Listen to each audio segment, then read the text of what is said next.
আসসালামু আলাইকুম। আজকে আপনাদের জন্য আর একটা ছোট রেসিপি নিয়ে আসলাম, যা রান্না করলে মাংসকেও হার মানাবে।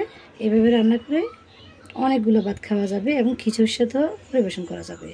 দেখে বুঝতে পারতেছেন, এখানে নিয়ে নিয়েছি আমি ডিম সিদ্ধ করে এবং এভাবে 2 পিস করে নিয়েছি। চলুন তাহলে কী কী উপকরণ দিয়ে আমি আজকে এই ডিম সিদ্ধ রান্না করব দেখবেন।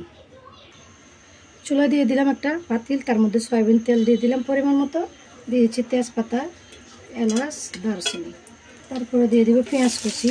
পেঁয়াজ কুচিটা কম দিয়েছি আমি, এখানে বাটা পেঁয়াজ দিব এই কারণে। পেঁয়াজ বাটা দেওয়ার পর দিচ্ছি রসুন বাটা, আদা বাটা। এখানে গ্রেট করে রাখা একটা টমেটো। মশলাগুলোকে ভালো করে ভেজে নিতে হবে। দিয়েছি লবণ, হলুদের গুঁড়ি, মরিচের গুঁড়ি, জিরা ধনিয়ার গুঁড়ি। মশলাগুলো কষানো হয়ে গেলে দিয়ে দেবে এরকম করে কেটে রাখা একটা আলু।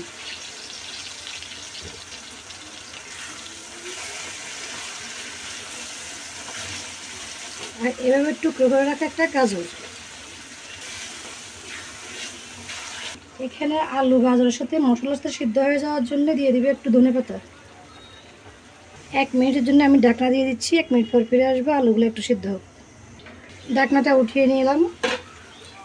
এবার দিয়ে দিব আমি এখানে সিদ্ধ করে রাখা কেটে ডিম। ভালো করে মশলার সাথে মিক্স করে দেওয়ার পর দিয়ে দেবে একটু পানি দিয়ে রেখে দিচ্ছি, কিছুক্ষণ কষিয়ে নেব। তাহলে দেখুন অনেকক্ষণ পর চলে আসলাম। এখানে আলু এবং গাজরটা একেবারে সিদ্ধ হওয়া পর্যন্ত অপেক্ষা করেছিলাম। দিয়ে দিচ্ছি ধনেপাতা কুচি। এবার চুলা থেকে নামিয়ে নেব। দিচ্ছি সিদ্ধ ডিম রান্না।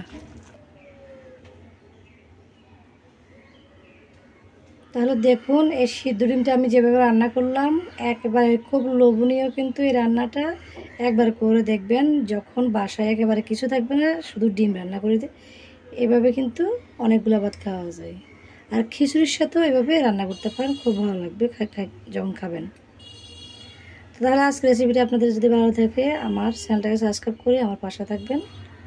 আজকের মতো এখানে শেষ করে বিদায় নিচ্ছি। সবাই ভালো থাকবেন। আল্লাহ হাফেজ।